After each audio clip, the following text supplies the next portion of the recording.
Welcome student. हम जिस topic पर डिस्कशन कर रहे हैं वो है डेप्रिसिएशन। डेप्रिसिएशन एक मोस्ट इंपॉर्टेंट टर्म है हमारे अकाउंटेंसी में। डेप्रिसिएशन के थ्रू हम ये देख पाते हैं कि हमारी जो फिक्स एसेट्स है उसकी एक्चुअल वैल्यू हमारे रिकॉर्ड्स में क्या बन रही है। डेप्रिसिएशन का अभी हमने थ्योरेटिकल पार्ट कंप्लीट किया, अब हम करेंगे न्यूमेरिकल भी, वो भी फिक्स इंस्टॉलमेंट मेथड के through. Fix instalment method means जो हम डेप्रिसिएशन चार्ज करेंगे वो फिक्स होगा। ये आपके सामने एक न्यूमेरिकल है।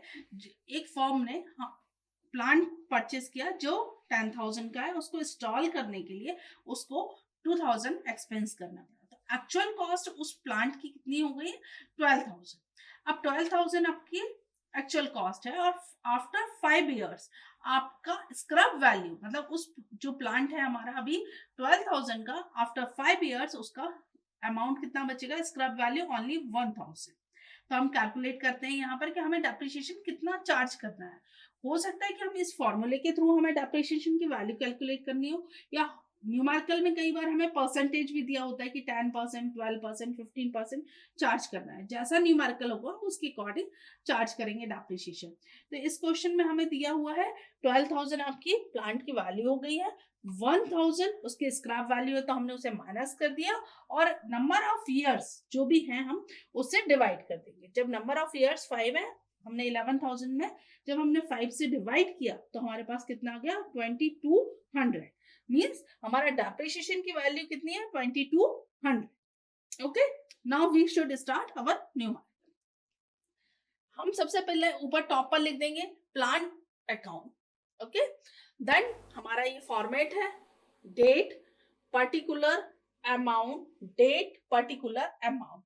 जिस तरीके से लेजर में होता था कि हमारा left hand side credit side है, सॉरी लेफ्ट हैंड साइड हमारा डेबिट साइड है और राइट हैंड साइड हमारा क्रेडिट साइड है, सेम थिंग इन हमारा डेप्रिसिएशन अकाउंट में होगा।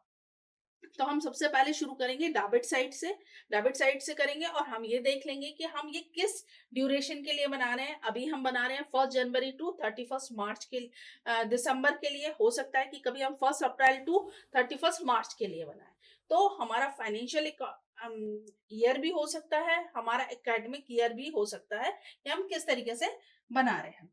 तो हमने 2000 ईयर है ये हमारा, और 1 जनवरी को हमने ये ट्रांजेक्शन किया है। तो हमने फर्स्ट टू बैंक में क्या किया? हमने 10,000 प्लस 2,000। क्यों?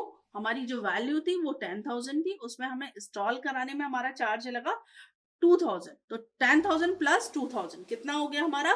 12,000। ओके, नाउ हम आफ्टर 1 ईयर, मतलब 1 जनवरी से हमारा ईयर कब कंप्लीट हो रहा है? 31 दिसंबर को। 31 दिसंबर को देखेंगे हमारा डेप्रिसिएशन कितना चार्ज करना है। हमें डेप्रिसिएशन चार्ज करना है 2200। अब 2200 को हम किसमें से माइनस कर देंगे? 12,000 में से आप माइनस कर देंगे। ठीक है, तो आप माइनस कीजिए, कितना होता है?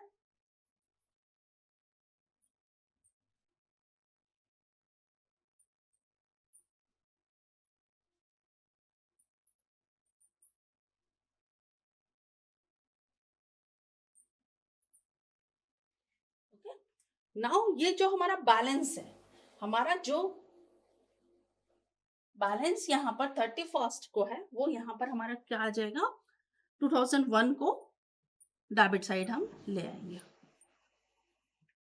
ठीक है, टू बैलेंस, बैलेंस कितना है हमारा? 9,800। ओके, ये हमारा कब है? 2001 को। अब हम दिसंबर में देखेंगे,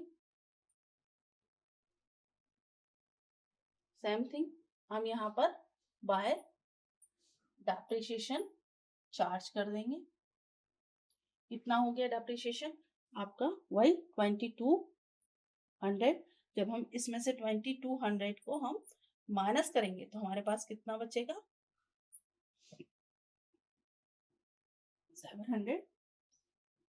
7,600 हमारे पास बैलेंस बचेगा। डन। इसको हम अगर टोटल करते हैं तो हमारे पास अमाउंट आएगा सेम ये 2 ईयर्स हमारे कंप्लीट हुए। अब थर्ड ईयर के लिए हम क्या करेंगे, बैलेंस क्या है हमारे पास अभी, 2 बैलेंस,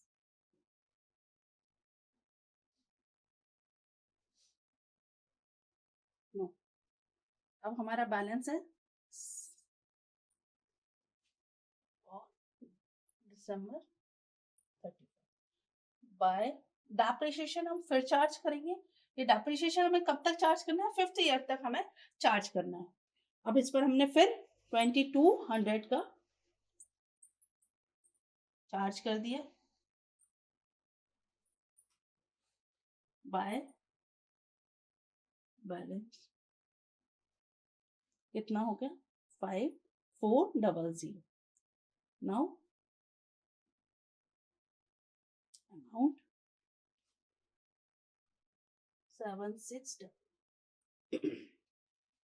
अब first year, second year, third year, fourth year के लिए हम फिर यहां पर देखिए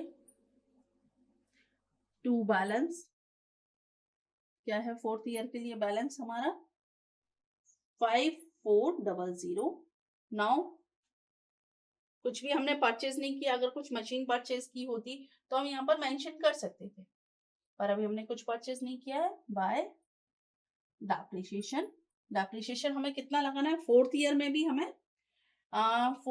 भी हमें कितना सेम डेप्रिसिएशन चार्ज करना है, कितना 2200।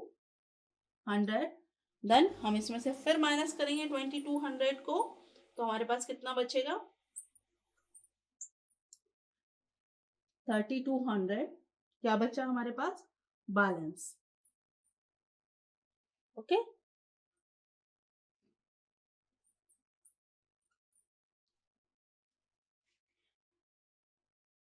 अकाउंट में हमारा डेबिट एंड क्रेडिट का टोटल इक्वल आना चाहिए, तभी हमारा मतलब अकाउंट सही हो रहा है। यहाँ 5400, यहाँ पर भी 5400। अभी कितने ईयर हो गए हमारे, first, second, third and fourth. अब हम 5th ईयर के लिए बना रहे हैं। 5th ईयर में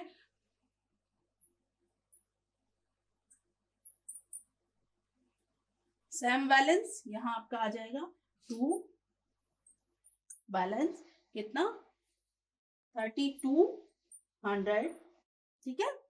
और नाउ यहाँ डेप्रिसिएशन अगर हम चार्ज करेंगे तो हमारा कितना होगा, डेप्रिसिएशन वही सेम अमाउंट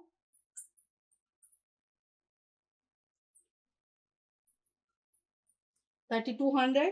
नाउ अगर हम देखेंगे अब हमारे पास बैलेंस क्या बचा है, तो हमारे पास बैलेंस बचा हुआ है 1000।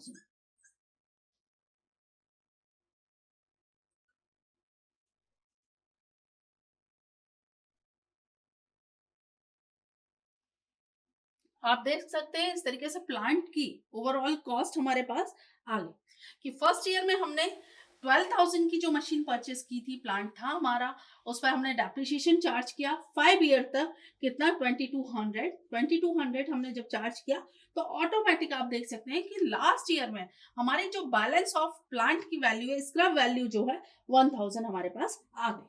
मतलब कि हम डेप्रिसिएशन के थ्रू, क्योंकि डेप्रिसिएशन हमारा एक फंड जनरेट है, हम रिजर्व करके रखते हैं कि भाई आज हमने जो 12,000 की मशीन ली है, वो हमें अगर आफ्टर 5 ईयर्स बाद भी लेनी होगी, तो क्या हमारे पास वो अमाउंट होगा जिससे हम मशीन को दोबारा से परचेस कर पाएंगे। उसके लिए हम रिजर्व फंड बनाकर रखते हैं डेप्रिसिएशन का, और उसको हम अपने जो नेट प्रॉफिट है उसमें से माइनस करते हुए चले जाते हैं। तो इस तरीके से आप देख सकते हैं कि 12,000 की मशीन थी, 12,000 की मशीन पर आपने पर ईयर आपने 2200 का डेप्रिसिएशन चार्ज किया और उससे आपने कैलकुलेशन कर लिया। Okay, thank you.